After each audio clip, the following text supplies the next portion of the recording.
We're getting ready to start here, Marta.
Hello and welcome to the Haugar Kunstmuseum and this seminar on the work of Charlotte Posenenske.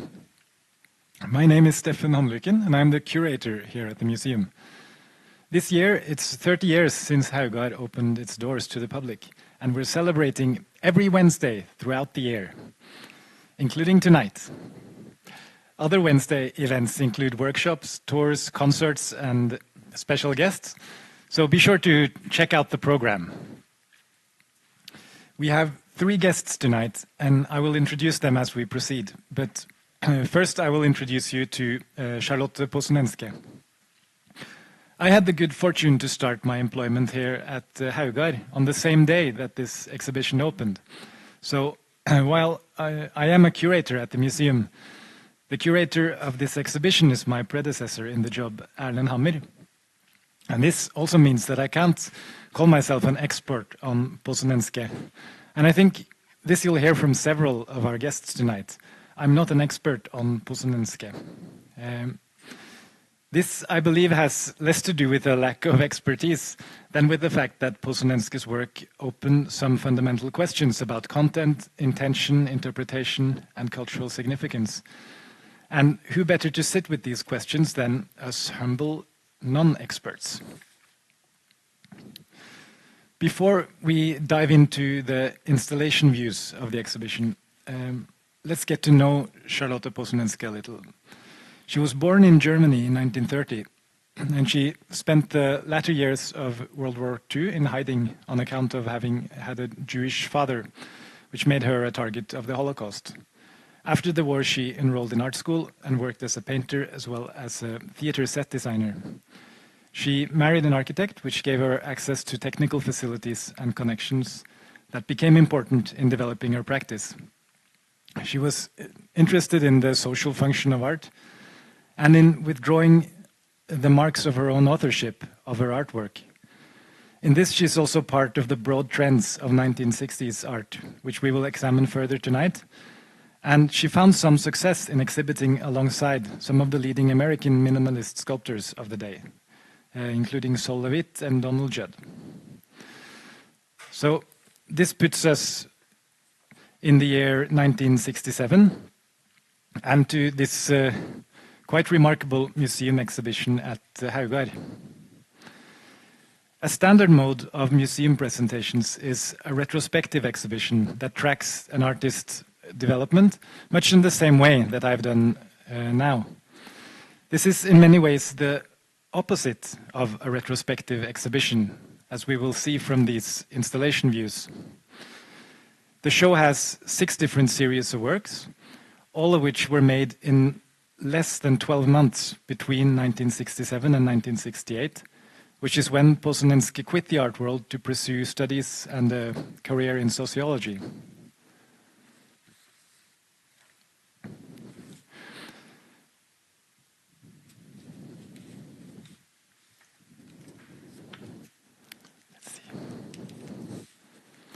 The condensed production of these series, as well as the abrupt end to Posenenske's production, gives the show a character of a snapshot. We are left with the question if the withdrawal from the art world is a logical or necessary consequence of the development of this series. What are we to do with Posenenske's assertion that art is powerless to effectively change society for the better? How can we justify a museum exhibition of works by an artist who didn't want anything to do with the arts institution? In 1968, the artist withdrew from a public art project which proposed to install a sculpture in a newly built residential development.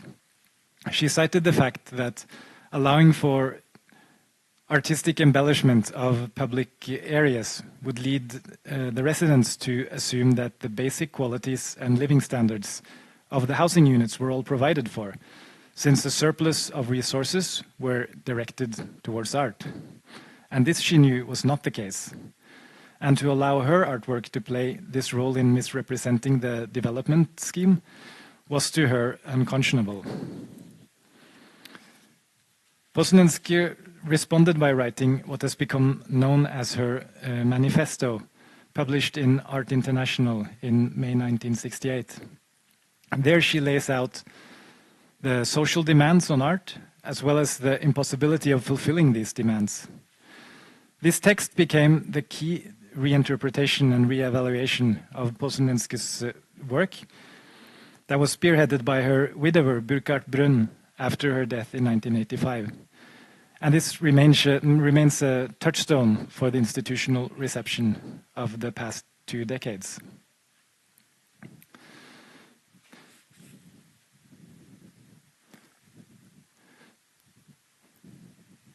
We have some images from the show, which is upstairs here at the museum, for comprising these 6 series that were the powder coated steel reliefs are the earliest ones that are made with standardized industrial colors, and then through an industrial process that would not leave any touch of the artist's hand or brush.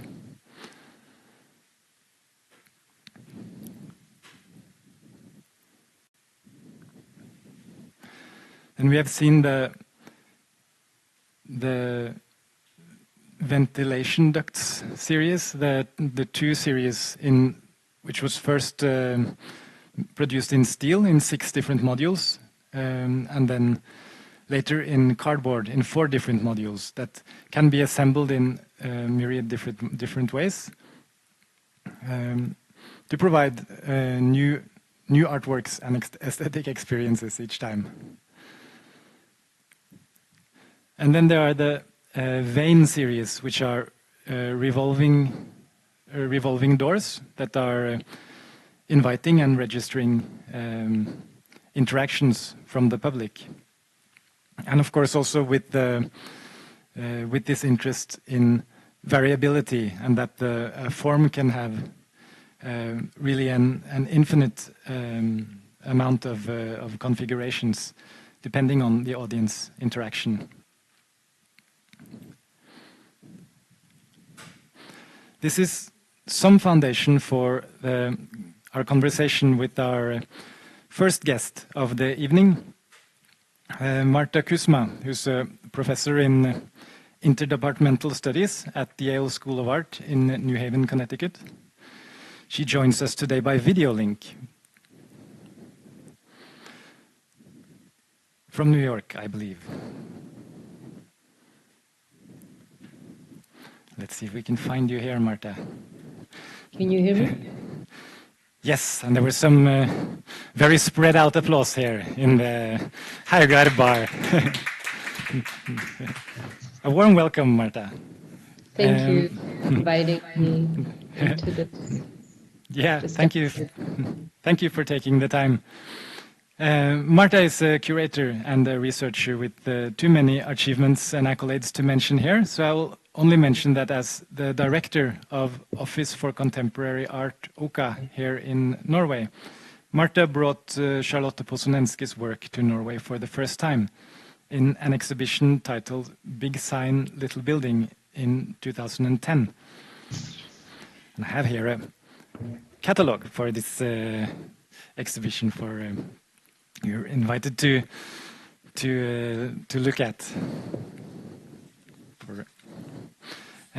As someone who followed OKA's programming religiously, I could admit at the time, I can't help but note now that the term exhibition wasn't really in use back then, but rather something like materials pertaining to public programming. But that's water under the bridge by now, so I propose that for simplicity's sake, we just call Big Sign, Little Building an exhibition, complete with an exhibition catalog that you just saw. The show presented a selection of slides from the seminal postmodern architect firm, Venturi, Scott, Brown and Associates, that were, I believe, lent from the archives of Stephen Eisenhower. And these lecture slides from 1968 were later developed into the book Learning from Las Vegas, which also became a sort of rallying cry for postmodern architecture in the coming decades. In the exhibition, you paired this architectural argument with artists who were working in the 1960s, and mainly in America. But could you say maybe something, what drew Posenenske's work into the orbit of this show? Thank you, Stefan, for introducing me. It's very generous. And also for recalling this exhibition, which now is, I think, about 12 years ago, that organized this exhibition at OKA. And as you justifiably noted, that program very much of OKA under my directorship was focused on exhibitions as research platforms more than, one-time visual art displays, and they were usually tied with conferences or seminars exploring the subject. You might have recalled that prior to Big Sign, Little Building, we had quite a voluminous exhibition entitled Whatever Happened to Sex in Scandinavia, which was also looking at the countercultural movements of the 1950s and 1960s and how that related to the kind of philosophical treatises and political treatises that were happening at the time, principally that one around Herbert Marcuse, and a project that expanded over 2 or 3 years. In response to something that was so kind of lascivious in its tone as a title, I still was not done with the 60s and exploring it. That is where my graduate research was in the Frankfurt School, and primarily located to how architecture can be a site of looking at the political in art. And that was something that, of course, Adorno didn't write about art, but that he elaborated upon in terms of his aesthetic theory that was translated into English in the late 1960s, and which actually located architecture as a place to discuss how art, or how autonomous art could be resonant, i.e. political. So in this particular time, I had the good fortune of being introduced to the work of what was then known as Denise Scott Brown and Robert Venturi, but there was a very important third partner to the architectural office, and that was Stephen Eisenhower. And I had the good fortune of having him speak at a program where I was organizing around Monument in the early 2000s, where he carried this slide box of diapositives and showed these incredible images, which I felt were valuable to be shown within an exhibition. And around this period of time, I also felt, thank you, we had placed them in light boxes together with the exhibition designer Erwin de Muur, with whom I'm working with right now, actually. So Charlotte Posenenske was among other artists that I found very important in order to discuss how art and architecture both seem inclined toward the functional, but yet art sort of short circuits itself away from becoming fully functional in, for example, servicing a client as architecture does. But when you think about architecture, the very theoretical premise of it is to think about a form in space, and how do you carve out space in order to create a form of inhabitants. And of course, the utopian architects took that less practically and less functionally to explore that, and you could see the roots of that in the Soviet avant-garde and in other radical sort of critical moments. In the 1960s, it was always interesting to me that some of the artists, post-minimalist, that were looking into land art, such as Robert Smithson, Dan Graham, Gordon Matta Clark, were really pushing the category of architecture, and doing so in a way that architects were not at the time. And this is something that Venturi recognized. He recognized that, and Venturi and Denise Scott Brown and Stephen Eisenhower recognized that architecture was at its limitations, and perhaps it was time to explore it in a different way. And of course, they explored it by in an actual Yale University research lab. It was interesting to study this prior to being appointed dean at the School of Art some years later. But they recognized this, and it was Denise Scott Brown that was really interested in the experiments of Ed Ruscha and in the way that he was printing work and he was distributing it within book format. And they had actually lifted the kind of the approaches of Ed Ruscha in the original Learning from Las Vegas publication, which was then reprinted some years later as in a simpler format. Yeah, but the slideshow reads as like so many gasoline stations. Yes, very much. But there's a role of landscape as well that comes into this exhibition that maybe also puts it in a different position towards architecture, like how the landscape becomes an arena for these operations, whether it's putting down billboards or on the strip or photographing. Yeah, these became. I mean, Venturi and Denise Scott Brown and Eisenhower were looking these as the new kinds of signs. But of course, other artists were looking at that as well. Jeff Wall had a piece called The Landscape Manual, which was almost like a car, an automobile vehicle instructional work that was looking at signs along the way of the highway and looking at it almost from a peripheral vision as you drive in a car. And the whole the elaborations and the logic of Robert Smithson in his site, non-site, where the site was actually the desert, or that the place of the deconstruction of the work was elsewhere outside of the gallery, and the spiral jetty was not just about carving out a spiral jetty in the desert. It was also the photographs taken to document the spiral jetty. It was the film, the spiral jetty. And so there are many correlate forms of a work that is one work. And of course, these artists were doing this as a critique of what was arriving as a very stranglehold of capitalism over architecture and over habitation. And that was a particular American brand of what was being preceded by some of these artists. But Charlotte Posenenske was in Germany, and Germany was grappling with its own history and a way to confront what had never really been dealt with. And I think the Frankfurt School and how they evolved in the 50s and post-World War II, and primarily through Herbert Marcuse, was to have Germany not deny its history, that it had to confront its fascism in place. And Charlotte Posenenske was an artist who was challenging that, and also used or referred to her role as an artist in order to challenge these positions, and also of the developing capitalism.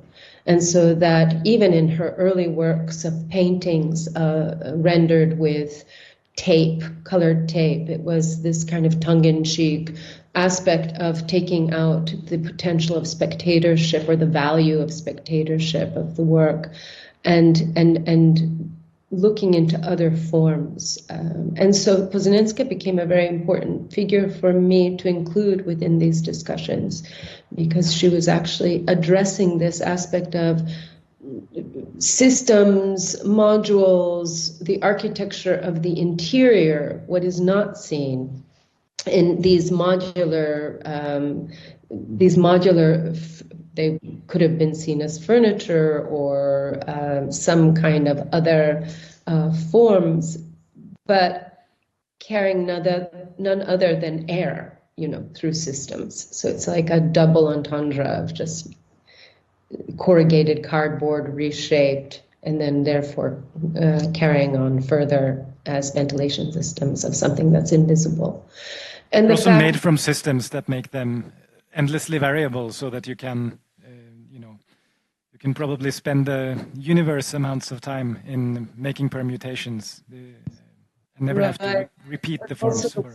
She also removed herself as an authority to dictate what the forms would be, or what the value would be, or what the price would be. She removed all these accoutrements to what we normally associate with the artist and the work of art, and having an authority over how it's going to be installed, or how it's going to be laid out, or how it's going to be hung, how it's going to be priced together with a dealer. She removed all those sort of taggings in order to deem it valueless almost, or and full of possibilities in terms of exhibitions. It could be shown within a gallery, but it could also be shown in the actual places of exchange, such as in airports or the Lufthansa terminal, as she had shown it. So it's very important to include her work within this exhibition. I think it's also very important that as the exhibition drew from ideas around that Adorno had written around cultural landscape, and for him, cultural landscape was a revised category of 19th century landscape. That landscape in the 1950s and 1960s was something that was intervened or intermediated by the artifactuous, by technology, and it no longer what those kind of Caspar David Friedrich landscapes were deemed kind of kitsch in his writings. And so therefore it's interesting that Posenenske left the art world in order to write, to be immersed in sociology and study under Adorno in Frankfurt, and to come out with, I think it's really important to speak about the title of her dissertation, which is a lengthy title, and it's called Time, Allocation, and the Value of Labor, a critique of method construction, performance, estimates, time allocation systems, analytical labor valuation. And this is, you know, she wrote a thesis within the Frankfurt School, studying under Adorno, following her issuance of her last statement in 1968, which was basically signaling her departure from the art world. And yet, we hadn't seen her work for decades until Roger Bergel, when he was artistic director of Documenta, was it 12 in 2007, lauded Posenenska's works throughout the entire exhibition space, together with works of John McCracken. Yeah, that was certainly the first time I became aware of Posenenske, and it was quite wild to reconcile these works with the sort of mainstream reception or teachings about minimalism from art school at the time, which tells a completely different story, which is both more connected to mass production and also to labor, of course, and this withdrawal of authorship. And I think this systems research, the long thesis title that you referred to, sort of also reads as some kind of proto-computer system or some kind of cybernetic way of managing labor or organizing labor, which is a cutting-edge system at the time. And which, of course, is also made by these variable modular parts, much like Posenenske's own sculptures. So I guess it's maybe self-centered for us from the arts institution to say that there's a withdrawal into, you know, a proper job, a research position, but maybe it's just something else that's that much more inspiring and exciting. And I guess certainly this pull that someone like Adorno as a professor in Frankfurt might have. It might be much more exciting to be a sociologist in 1968 than an artist. But actually, she went on to work within the factory. So she became a specialist in assembly line production and in industrial labor practices. And, you know, so she moved into really a highly rationalized industry and studying labor practices, but also in this taking apart and deconstructing the Fordist models of production. So I think it's unfortunate that the system of art didn't recognize this latter position as a possible, you know, manifestation of some sort of cultural production. And I think that that's what her work reminds us, practitioners within this field, to understand, and educators, that we should not simply avoid recognition of those kinds of practices if they're not within a centralized museum institution or gallery institution or even art educational institution. And I think that it provokes us to constantly question our own definitions and our own categories that we very much deem as set. I guess this is a bit far back in my references here, but this echoes some of Bruno Latour's sort of divide within the modern, where the landscape and nature is associated with the transcendent and maybe more the domain of art, and then the social is a different domain that's more immanent. And you could say that if this modular series are about exploring a landscape in a way, then there's a counterpart to it. That's the immanent. That's the social production. of course, that was also part of, she did stage them in performances and did sort of stage the social handling in a way, or the assembly of these works as well. Yeah, there's also the question of what defines landscape. I think that was also the purpose of this exhibition in 2012, prior to the total disaster onslaught of global warming that happened, or became something of a part of our reality some years later. But the fact that landscape is not only located within nature, that there had to be another way to address landscape. And what's interesting about the dimensions variable, the works that are dimensions variable, as she mentions, is that the exhibition then in 2012 was not so much looking at landscape as something to be seen, like sort of the pastoral mountainscapes, but that it is an active aspect and resonant between spatial and temporal relations. And I think there's a very beautiful piece by Dan Graham that was in the show called March 31st, 1966, where he's measuring the distance from one's eye to the outer scopes of the world, and then back again, a bit like the Ameses do in their Powers of 10, that the dimensions variable is what actually is gauging our relationship to the world. And that took on so many different connotations with the introduction of the digital world. And Manuel Castells speaks about this later in the early 1990s, and our relationship to space morphs dramatically then. But I think that's in a way what she was exploring, and certainly what, for example, Smithson was exploring when he wrote an essay towards an air terminal, where he introduces the essay and says, I am not operating here as an engineer or an architect. I am solely operating as an artist in exploring these relationships. And he does so by introducing the window of the airplane, which becomes a vehicle in the 1960s. It's not a commercial vehicle up until that period of time for masses of population. And so what is it to look above? What is it to look from a plane through a window down below, rather than inhabit a space and look at a painting on a wall?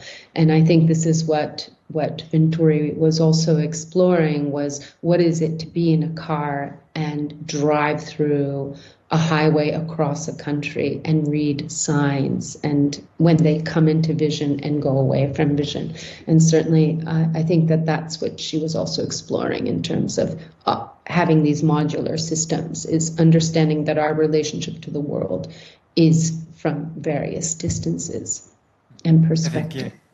I know that Eloise later will probably also want to speak about the films of Charlotte Posenenske, where there are films of driving through Dutch landscapes that are totally flat and uninteresting, and also mirrors a lot of this experience of being lost in a modern environment, or in an environment that's totally constructed and that doesn't make sense in a sort of natural conception of a landscape. And there's something there, I guess, that's also connects again to Adorno and the role of the artwork as a sort of site of negation, that what the artwork can do is to point at its own inadequacy in a way, or its own sort of conditioning from present society. And I think this is also part of the essay that you wrote on Posenenske in the catalog. I don't know how well you remember this, but do you have any of some of the key concepts for this? I mean, of course, they stay with me very much so. But and in some way, I had wanted to originally, when I co-curated Manifesta 5 in San Sebastian in 2005, I remember wanting to focus on curating an exhibition that was solely on this idea of performative sculpture, as I'm trying to propose a discussion about addressing the political in art.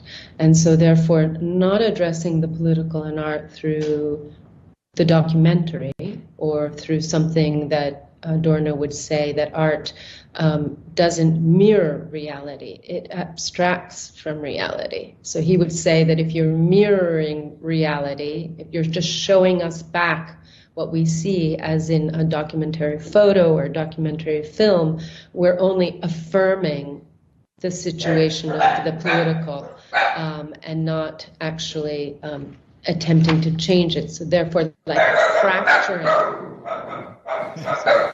I was wondering where the dogs were and why they were so well behaved. It's my Norwegian dogs that are. Just a moment. You must have picked up on my accent.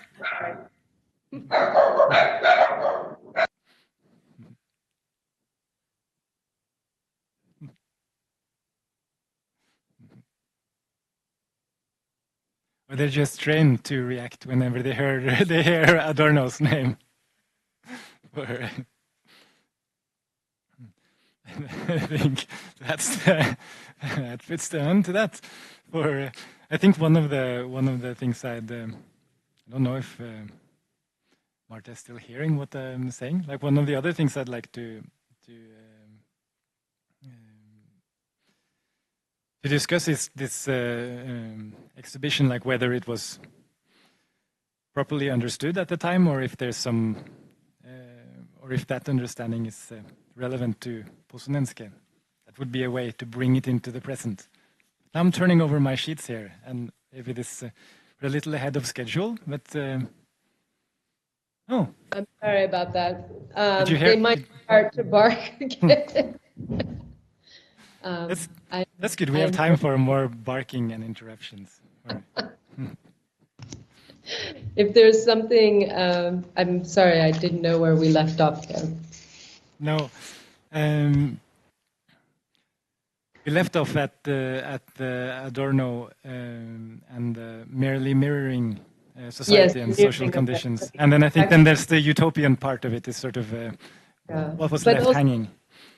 He theoretically he sets out he sets out what it is for art to be functional or functionless, and he does that and he works that out through architectural theory, and he uses examples in architecture. For example, he sets out the Philharmonic in Berlin and measuring out that the Philharmonic in Berlin is an example of an autonomous work of art, because in a way it was built not from a blueprint to simply be erected as an institution. It was built in tandem with a sound engineer, and so therefore it evolved. Its building evolved from working the acoustics. And so something that was not about walls and nails and things like that, but it was almost like a sculptured building. And he uses that as an example. And so therefore, if you look into the work of Robert Smithson, for example, being something that is never finite, that it relates and is contingent on its other parts, and that was the modus operandi of sight, non-sight, was that not any one side would be rendered the complete work of art, but that it's constantly and resonantly depending on others. It's a really beautiful example of how art is a codependency, and it has to be, and it's not object oriented. So therefore, just a moment.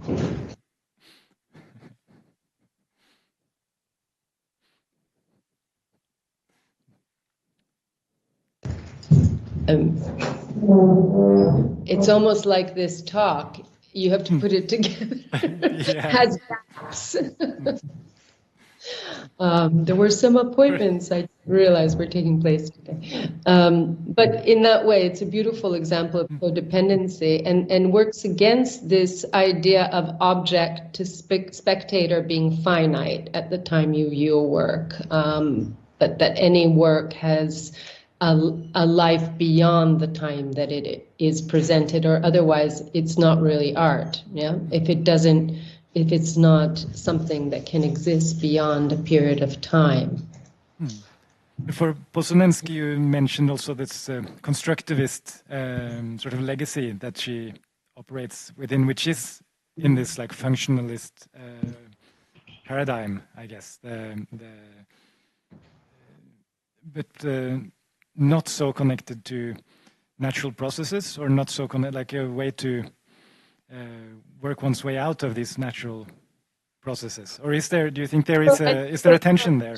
I felt there was a connection to the socio-political and the cultural. That was not something that was removed. That you could not separate those disciplines and those categories from one another. And just as the members of the Soviet avant-garde were creating work not for exhibitions, they were working with civic administrations in order to posit potential structures that would be used by society, including monuments, language rooms, agitprops, propaganda boards, and working with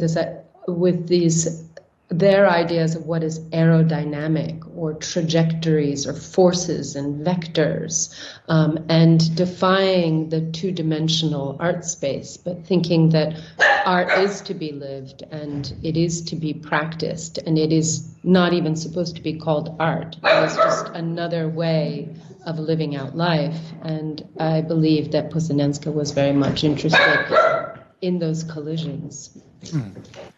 When we first, I'll do a last question here, and you can, the dogs will have their playtime, or whatever they're after. It's clear for one more question. Sure.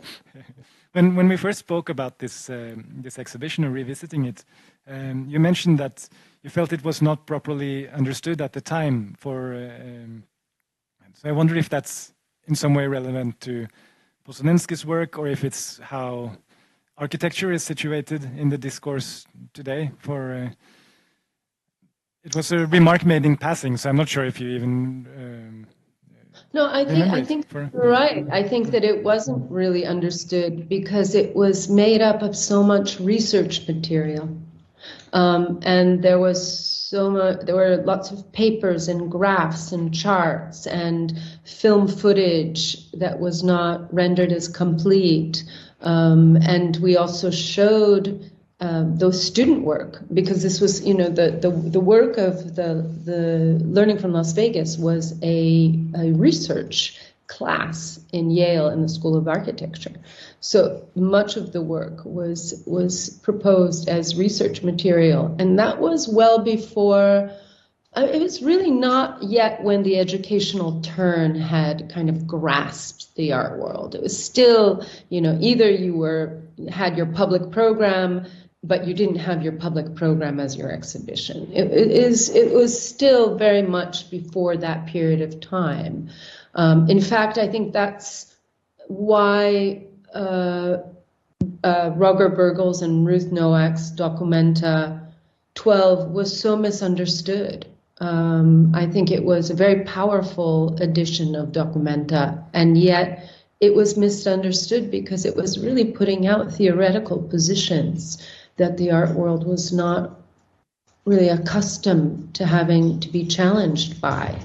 Of course, the art world changed dramatically in the years thereafter, and we saw an overwhelming educational turn in terms of that integration within various art programs, and even myself. Even myself, I was primarily a director of visual art programs and a curator, and then I moved into academia as a rector, as a chancellor, as a dean, and as now a tenured professor within a school of art. So it really had, I think there were several individuals that were involved in the visual art world that then became very active in leadership positions within the educational field. But I think that it was just a very different time, even though it was 12 years ago. I'm very happy to have benefited from that research and erudition. And I think it's very much in keeping with Posenenske's work as well, who resisted naming these objects artworks, but call them things, or something that's much more down to earth, or something that can circulate in the everyday. And then, of course, as you note, the art world's appetite for co-optation is limitless. So then it changes, and it becomes part of the system. And here we are with these things in our museum. Well, but it's also a beautiful time to return to how these moments happen, because now we're in a very regressive, reactionary place in the world. And so it's important to be reminded of this, where discussions are not to be had, they're not to be tolerated. The educational is not to be, discussed, or there's potential harm in terms of that possibility to happen. Yeah, do you think that's worth taking note of? And then, well, thank you for your time, Marta. And then we'll move on to the next part of the program. Interruption. But, I hope you can splice that together. It was just a bit of a break. Yes. Kind of parallel. I'll wash out in the editing. That's what we say about everything, isn't it? the conference has modular furniture or dimensions. Thank you. Feel free to follow the rest of the discussion, but we are going to put you on mute for both. Thank you. Thank you, Marta. Applause here. Then I'll welcome Drew and Eloise onto the stage.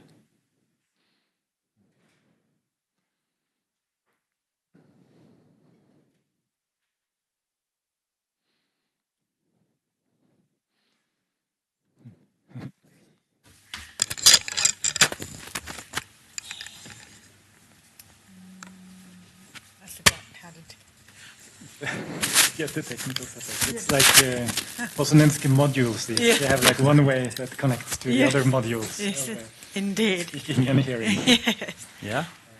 Can you hear us? I just wanted to say that I have my phone because of my notes, not because of any texting whilst paneling. Just to keep the emojis flowing on the YouTube stream. I'm actually on TikTok. No, I'm kidding. It's for my notes. Went for the old-fashioned paper, but it takes some shuffling. Oh, yes. And to get stuck. Yes. So, Eloise Sweetman and Drew Snyder, I'll start with you. Yes. So, you're an art mediator originally, or no? I studied arts management, so I was I would be called an arts worker, and now I'm a curator. And that's what I was going to say, a curator, but then it's like, I was told I was wrong. No. And you were at least a curator alongside Susanne Wallinga of an exhibition titled Lexicon of Infinite Movement. With Charlotte Posenenske's work and the first major museum exhibition of the work, which took place in the Kröller-Müller Museum in Waterloo. I butcher that. No, sounds great. Yeah. That was in 2019. Yes. So 6 years ago now. Yes. And we've connected over the sort of personal take that you brought to Posenenske's work. I think now with Marta we've sort of dived into 1960s sociology theory and some context surrounding minimalist art at that moment. But also noting that Posenenske's work was in many ways rediscovered or reevaluated in this Documenta exhibition in 2007, and then has taken on maybe a different kind of value or significance. And I think this exhibition that you did a sort of personal way of exploring the work, or like to mine the work for significance that's maybe not connected to art historical movements, but yes, but to some kind of maybe curatorial vision, or maybe some playfulness, or some kind of personal take. Yes, do you want to say something? Yes. Shall I say something? Yeah. I'm sorry. I feel like if you keep nodding, I'll just go on. Oh, okay. Sorry. No, I have been moved by Charlotte Posenenske's work for a long time, even before I had the opportunity of curating her work. And actually, when I was studying my master's in arts management, I came across her work, and through the revolving vein, was very struck by how it told me so much about the institution. Yeah, this one here, or a variation of, and that was when I came across that work. That was in 2012, and then and really, I thought what Marta was saying before about how an artwork has. Stays with the spectator afterwards is that resonated with me very well, because this is my experience of Charlotte Posenenske. So when I and my co-curator Suzanne Wallinger had the opportunity to bring Charlotte Posenenske to the Netherlands for the first time, we wanted to look at her work through not only the variation of sculpture that she was examining in this short amount of time that you were mentioning, but also looking at artists that were also, contemporary artists that were also looking at similar ideas, but today. But I would also say that the way I understand Charlotte Posenenske's work is through my physical proximity to it, to the actual, like, installing it, being with it, having the opportunity to modify it, which is a much more hands-on approach than an art historical, although I did do research as well. Yeah. Oh, sorry. Also more than most audience members would be able to bring to it, at least in a museum. What do you mean? This hands-on approach of installing the project. So it's in a way a privileged position in relation to the work, but one that's quite close to Posenenske's own intentions for the work. That these would be things for the consumers, as you called us, audience members of their artworks to use and to make use of. No, I think that not only my own observations of and opportunity to work with her work directly, but it is also interesting for the audience, when they do have the opportunity to work together as a group to modify. Maybe we show an example, like the decision making that this group can make together is quite significant. Like it is not something that you can just do. There is a lot of discussion that goes around what the work how might this piece fit that piece, and like it's also most of the people that are coming to the work have never had the opportunity to create it.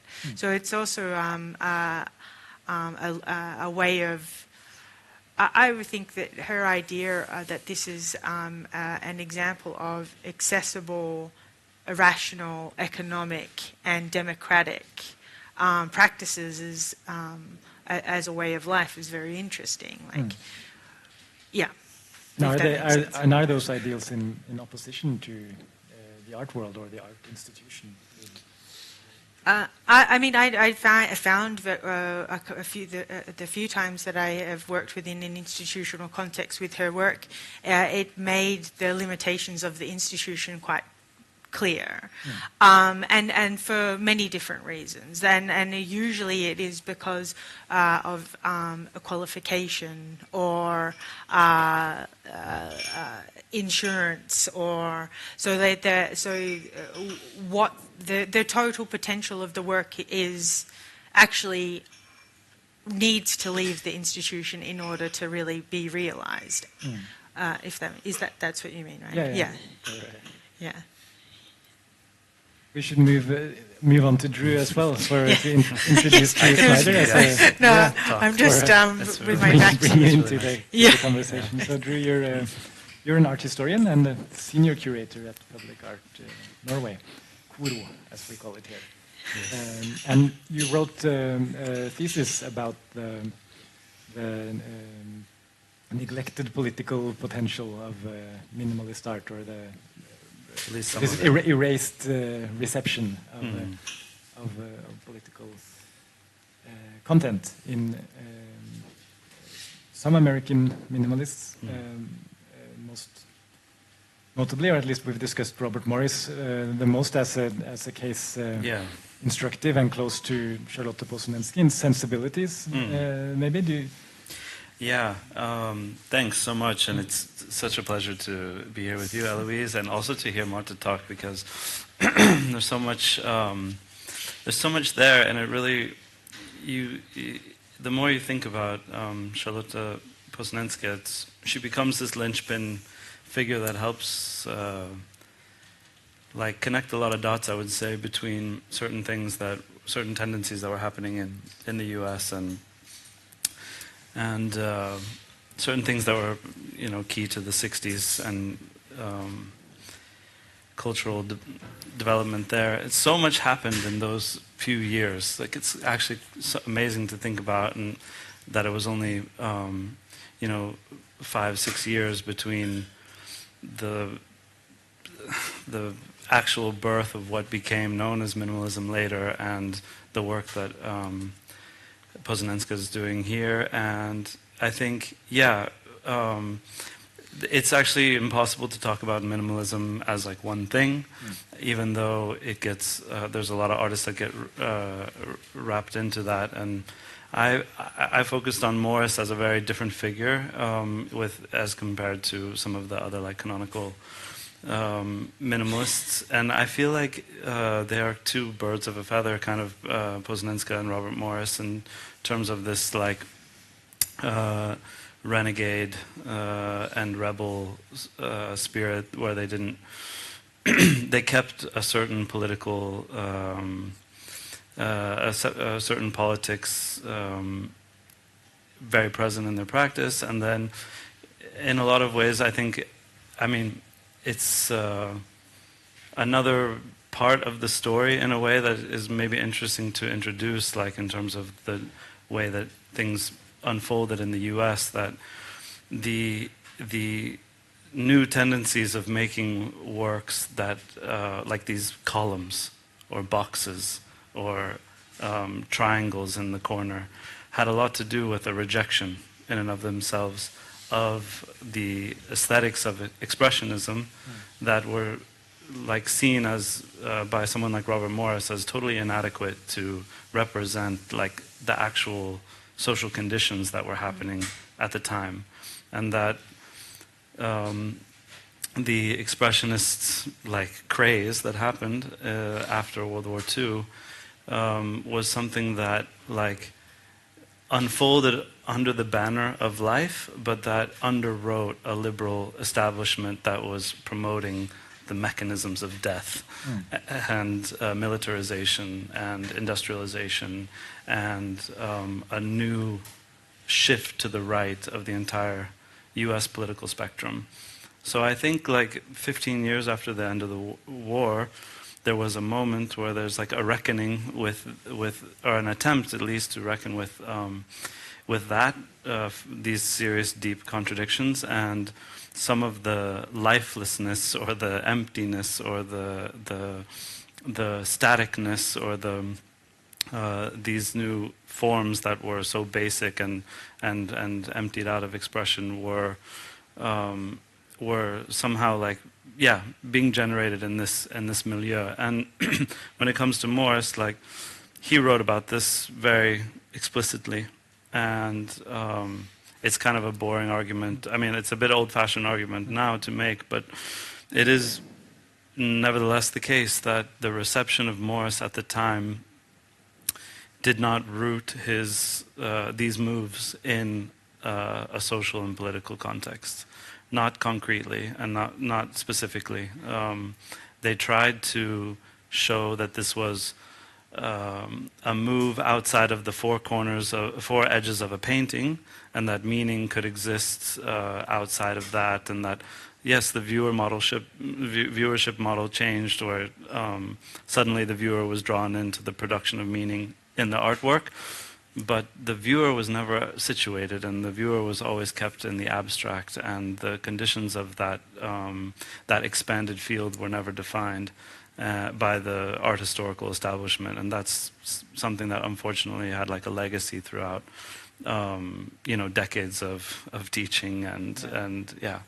And minimalism was quite quickly sort of repackaged by the art market to become a sort of American branded in a way for art movement that could furnish corporate lobbies. Absolutely. And Morris resisted that in some ways by changing up what he did, like as opposed to some of the other artists who just repeated like the same thing for decades. And that was also part of the reason why Morris never became, like, in a way, as iconic or as famous as some of the others. But anyway, like, coming back to Posenenske, I think what's interesting, I don't know, it's an interesting sort of like thing, it would be an interesting thing to test out, that Morris's rejection, because in a way this was a rejection of the art world, like to turn away from expressionism at the end of the 50s was to turn away from like the fad, like or what had at least been so deeply at that point entrenched and was traveling Europe and had all this status and was a very important.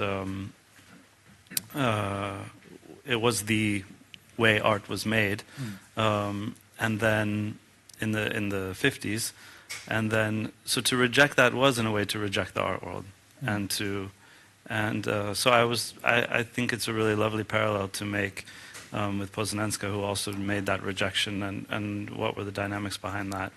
In a way, Posenenske's move was a lot more, like maybe was a lot more real, because she actually did it, and because she didn't allow herself to be like misunderstood in a way, or that's my understanding, like whereas Morris played with his character. And he knew that he was this, so it wasn't always, part of the re-evaluation of minimalism that's happened on this side of the millennium has been to sort of mine it for different kinds of content, or different kinds of positions, or different kinds of significance, like for a broader set of artists who are not just like all white men, for one, but then there are also other positions that are more spiritual or more political. Maybe to move over to you also, Eloise, like is there some way that these objects are like useful in a way? I think that's a challenge that Posenenske puts to us, is that you are supposed to find out what they mean. That was also something that I thought Marta bringing up was very interesting about the artwork being functionalist, and I think that actually, like, what's so nice about Charlotte Posenenske's work is that it's never going to be resolved. It doesn't matter how many exhibitions we will see of her work. There will always be this different variation, and I find that that constant questioning of our environment, of the most important function that we have, so that it also problematizes the way that we interact with each other, the way that we deal with material, the way that we pass on to others. I find that extremely interesting. Yeah, I think that's something that's like an ongoing, in a way, rejection of the institution. That's something that's very hard to resolve in any way that doesn't leave like some remainder in this I mean, equation. The pipes and this word interior was used like it's like, but it's not interior like architecture in terms of like the inside of a room. It's like the interior of the wall. And I think it's such a cool, I mean,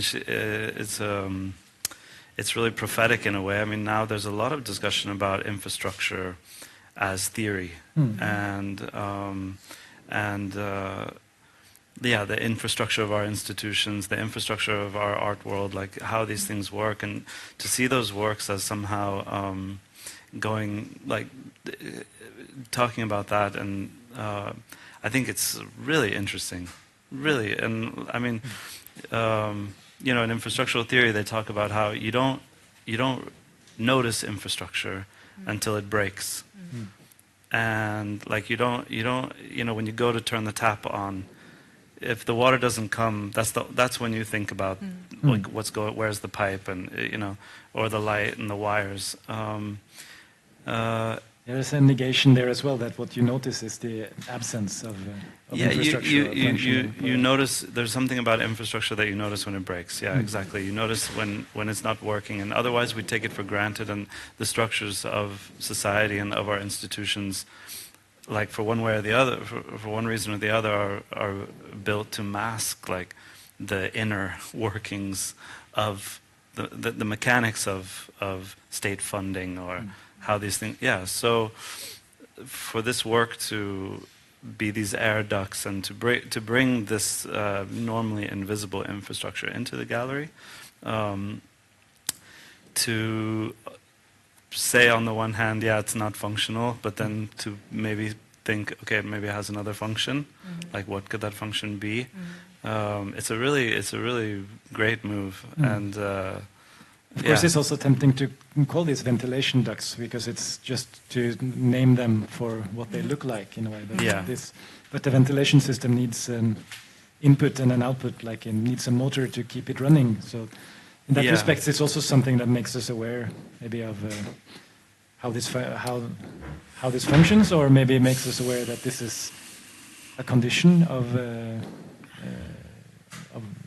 I don't know if that's on the level of the form that it highlights, or if it's on, or if it's the content in a way, or if this is like. I mean, like I was thinking about it in terms of the one upstairs, where it's just kind of like a loop right in front of you, and there's no. You still get this, that one or the metal one was the one I had in mind, because it's a bit small. Like the metal one is a bit smaller, and. I don't know if you have it here. It's like a little. It's this one in the back, and there's still this flow to it, and there's no motor there, but I still get this feeling of like, like both what it's referencing, but also like the fact that it's a poetic object, and that it's creating something.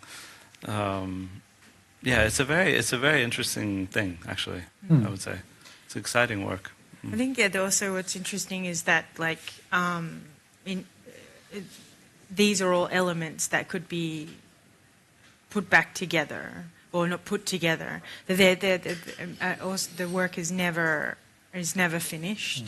But also, when observing the B series, the wall works today, I was struck by how you can never quite actually see them in its entirety. It's so matte, it's so flat that you can't. It's almost like the same as something being so highly glossy that you cannot quite see the surface. And I find that with that is another example of how exciting this her work can be. But also just thinking about the what you were saying about this work here, but also the fact that an infrastructure is that half the work she's making is in cardboard. So it's not meant to be an air vent, but it's also it's a functional air vent that's also supposed to, if it went outside, it would completely disintegrate.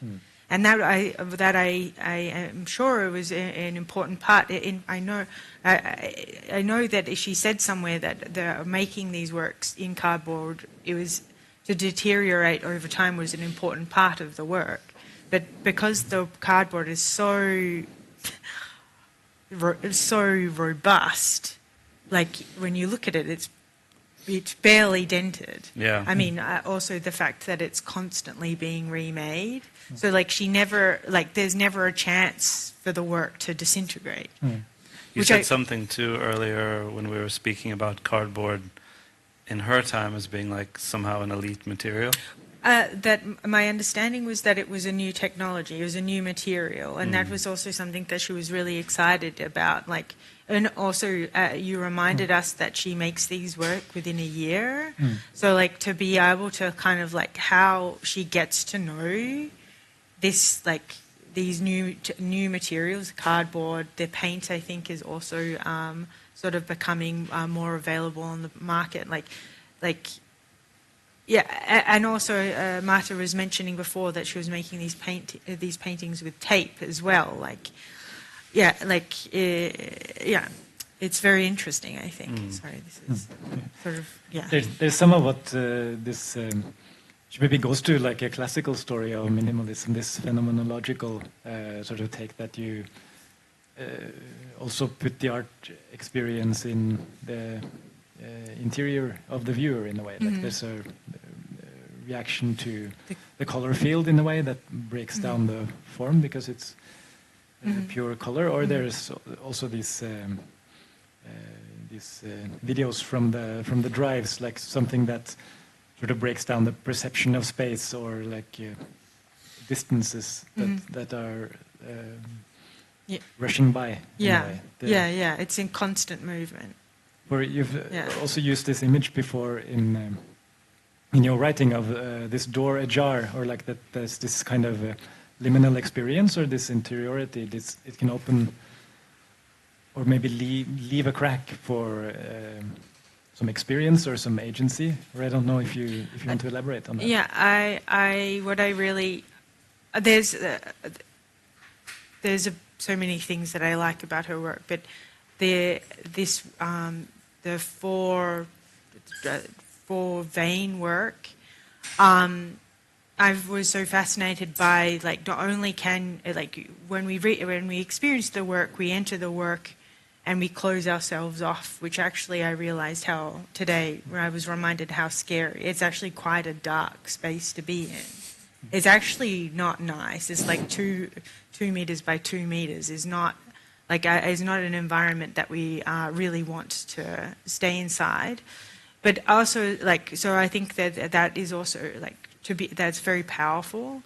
But also what is powerful in the work is that when you leave, you can also open all the doors and as an act of generosity to make space for the next person. And I find that also very interesting also to think about that come after you. And I like the question of authorship in Posenenske is also asking, I think, the audience when they're working with the modular pieces, when they decide on their position that they've chosen, that they're also then leaving that for the next set of hands to then. And I think that is also that is something that we are thinking about now in terms of a climate crisis, and also thinking about what it is to inherit or to leave something behind for somebody else. So, like, if we were to say that we're leaving a closed, dark box, that is enough room for one person to walk around, like that. Is that the sort of world that we want to leave behind, or do we want to make the doors all open and make there be multiple thresholds to pass over? Yeah, if that makes sense. Yeah, Yeah. Yeah. Totally. What have we been through here? Do you have any other reactions to that work is also really funny because if I relate it back to Morris, like one of the early canonical works of his career was this work called A Box with the Sound of Its Own Making, where he made an audio recording of himself making a wooden box and then put the tape inside the box. And then it played like a 3-hour sound piece inside the sculpture. And it's a work about bringing the modes of production, like revealing the modes of production into the final product, and all of these experiments that were very typical of that was maybe 1961. And to be inside the box today, and the box became this canonical minimalist figure that was used by so many artists. And there was a move from this opaque box that like Morris was playing with to the glass box, and different artists were playing with the materials, scale, all of these things, also placement in nature maybe, but the moving of the walls was a really nice thing. And this addition, I mean, it was almost like a game, and almost kind of this, it felt not like a joke, but a joke on this previous iteration. It's like it's a second generation minimalist work, maybe you could say, and it seems like for her to bring the modes of production also into the active viewership, and that interactive quality seems like a really. Being in there today was interesting to like test those kinds of moments out in a more physical way. This is also a generation of artists who were very connected, like through magazines that were circulating, and through teaching jobs for artists that were becoming more commonplace in the US, at least, where there were lots of art schools opening up. So work for graduates for. And photographs and images and just written descriptions for like what's the next step, like what would you do with the setup of a box if someone else had made its own making, or maybe. And I guess here what's a component that I think is missing from a lot of this reception is this social component, like this audience interaction and this sort of invitation to leave your mark, or that it's really impossible to interact with the work and leave it in exactly the same place that you found it. So that there would be some kind of passing on of this interactivity. Leaving the history on the surface. I think. I find that also, again, today, seeing the exhibition and seeing how many fingerprints, so it also it tells you that at some point somebody wasn't wearing gloves. And in fact, I think that the aluminium works, you really can't handle these works with gloves because they're so slippery. But for Charlotte Posenenske, having that physical contact by the audience, by the in-store people, by the people that are working, but buying the work, and not wiping that away. I think that's also interesting in terms of thinking about how we understand history, like how we have to remember what has come before us, and also what are we thinking about when we make that mark, and who are we leaving our mark behind. I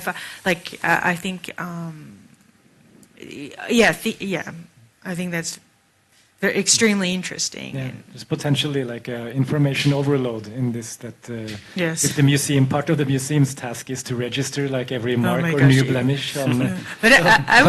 Short circuit. Yeah. I think that it's enough to know that those marks are okay, because it isn't a common experience to go into a museum and see works that have fingerprints on them. And I find that very that's what I love about her work, is that it's not perfect, and it's and that trace.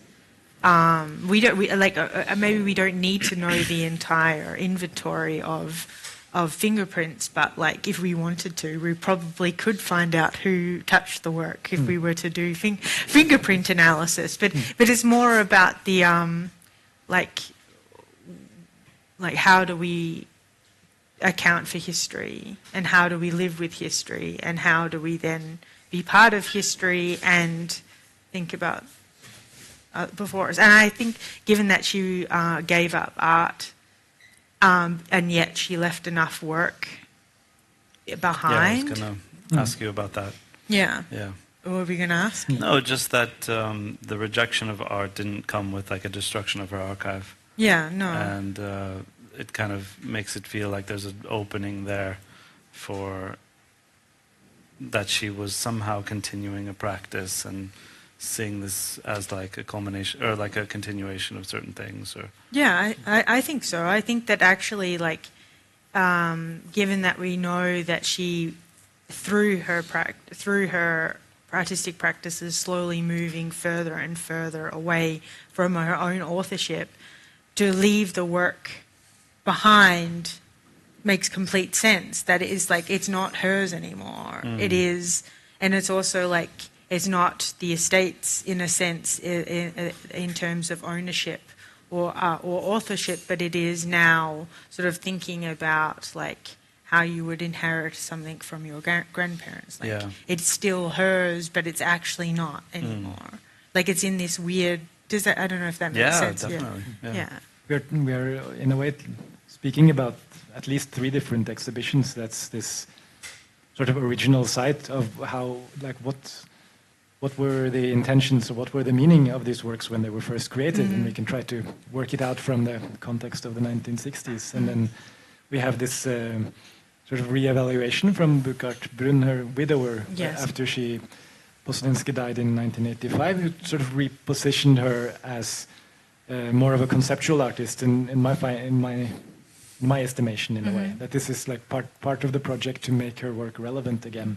And then there's a different take that comes after 2007 and this Documenta 12, sort of mining the history of minimalism for different sort of counter narratives, which is connected to Burkhard Brunn's project, but maybe it finds different things.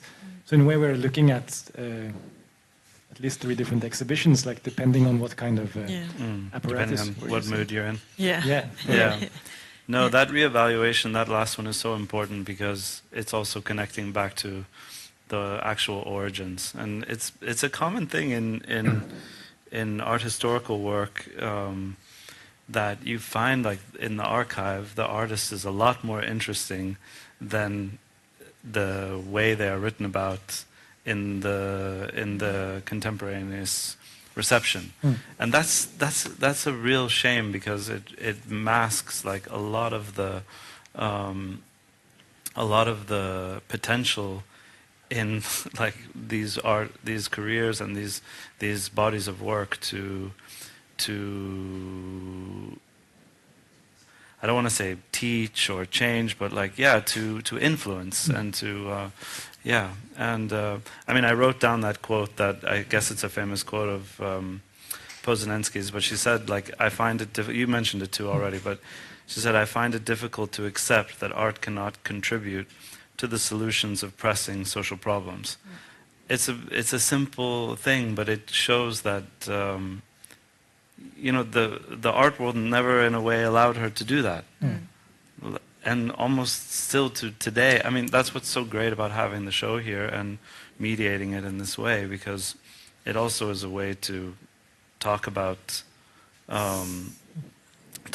that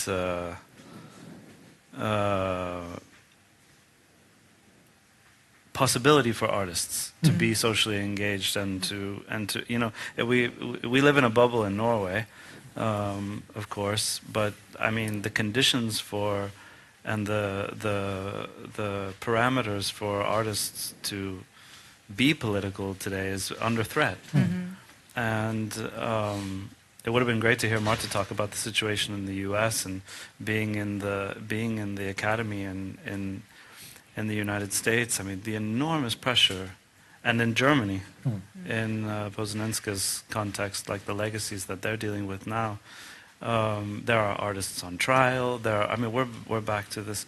So this again was part of the backdrop for her rejection of this art's ability to affect social changes. That I mean, post-war Germany was so full of repression for responsibilities from the war, and a lot of these industrial practices she'd been using would probably also have a direct line to industrial fabricators during the war as well. Absolutely, and that combined with like the post-war situation in West Germany, which was like a forced adaptation of U.S. liberalism and in different forms, and this, I mean, I think it's amazing. Also, maybe not just as a curator of public art today, but like the fact that her rejection of the art world was completely facilitated and formulated through a critique of a public art brief, in which she's like taking that opportunity to connect those impulses of public art with capitalist development, like property development, and those things. So all of those things are connected. And like I heard from you, she was using the military colors, and I think my guess, without having been in the archive of Posenenske, and you know, the more you look into these things and the more textual readings you do, the more these connections would emerge. And I think it's a great. I mean, when you walk around the gallery, if you don't have the experience or you don't have the information, it might not be so obvious. But I think the more we learn about the backdrop of the work, and also that the work is like existing on its own terms, and yeah, it's a very nice example and a very nice reminder of how important these priorities should be, in a way. Yeah. And for me, it resonates, of course, a lot that I started working here as on the first day of this exhibition, and this was coming from the background as an artist, so I also left my old career behind. And I'm not saying it's for the same reasons, but it's still a challenge, I think. It's like, how can you, within an institution, sort of take care of that position, or those positions that are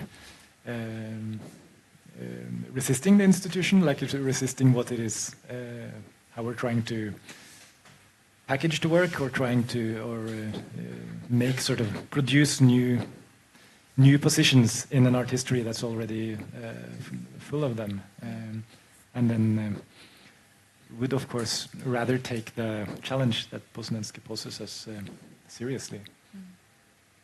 Yes, yes. I mean, with the risk of oversimplifying things, like this is a confrontation, this work is a confrontation with this new liberal order that was imposed on the world after the Second World War. And that, like, you can think of that as a series of contradictions, right? Like the United States claimed towards life while they produced death. They claimed towards prosperity while they produced mass poverty, both in the U.S. and elsewhere. They claimed towards health when they, you know, all of these things. This is somehow like, I read it like a confrontation with these contradictions. You know, to bring the inside of the invisible parts that make the buildings work into the visible field, to unmask and to connect those things to property, public space, the art. You know, where's the production of meaning, and locating that. In that sense, it becomes a very relevant practice, and yeah, interesting to think about it within the context that we're in now. Yeah. You have some final remarks, Eloise? How do we bring about the realization of Charlotte Posenenske's intentions for? I think maybe it's our own intentions that we should focus on. Yeah. Well, I don't know. There's many things that I could say, but I think that one of the things that is interesting to take away from her work is that she has these very strict parameters of her work, and within those parameters, she offers so many possibilities to improvise, and a place of to resist, and also as a place of creativity. And I think that, and she's also advocating for a society that has some sort of structure, that you know, that there is a solidity there, but also has the potential to learn from its mistakes. And perhaps do better. And I think that is something that is, these are ideas to live by, I think. That's my conclusion, I guess. Yeah. Yeah. Do you have anything you No, want to I agree. I agree. Yeah, I agree. I mean, I think that we can take, in this day and age and in the situation that we're in today, we can take a lot of inspiration from an artist who was willing to boycott the art world in Germany, for example, and who was very happy to sort of inhabit different spaces and explore different things. And yeah, it's an interesting example for today, I think. Yeah. We also made some good plugs for the study of art history. It's more interesting than you think. Yes. I recall you saying. Yes. And with that, we'll call it a night from Haugar Kunstmuseum. Thank you very much for taking part. Thank you. In this. Thank you. It's been Very nice. really interesting, and it's great to have this all this content wash over us from, Yes. from your interpretation. Oh, thank you. Thank you. Great. Yes, we'll close the stream here, and then I'll bring you gifts off camera. Okay. Thank you very much. Thank you all for watching. Thanks. Thank Good you. night. Thank you.